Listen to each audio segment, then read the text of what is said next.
এক গভীর জঙ্গলে থাকত এক ছোট ছাগল ছানা। তার মা ছিল খুব আদর করা। একদিন হঠাৎ ভয়ঙ্কর ঝড় শুরু হলো। আকাশে বিদ্যুৎ চমকাচ্ছে, বৃষ্টি ঝরছে টপ টপ করে।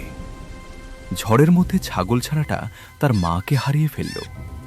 সে কাঁদতে কাঁদতে একটা বড় গাছের নিচে আশ্রয় নিল। ঠিক তখনই সামনে এসে দাঁড়ালো এক ভয়ঙ্কর নেকড়ে। নেকড়েটা ক্ষুধার্ত ছিল, তার চোখ লাল, দাঁত বের করা। ছাগলছানাটা ভয় পেয়ে বলল, আমাকে খেও না, আমি আমার মাকে খুঁজছি। নেকড়ে কিছুক্ষণ চুপ করে রইল।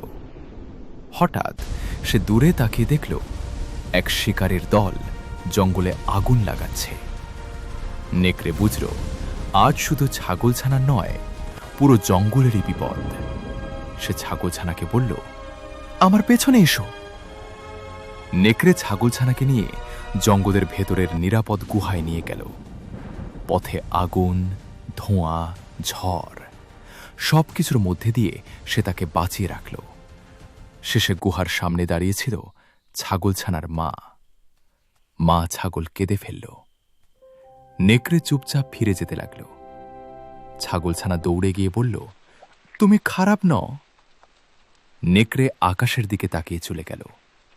সেদিন থেকে জঙ্গলের সবাই জানল, সব নেকড়ে খারাপ হয় না। নৈতিক শিক্ষা: মানুষ বা প্রাণীকে চেহারা দেখে বিচার করা উচিত নয়।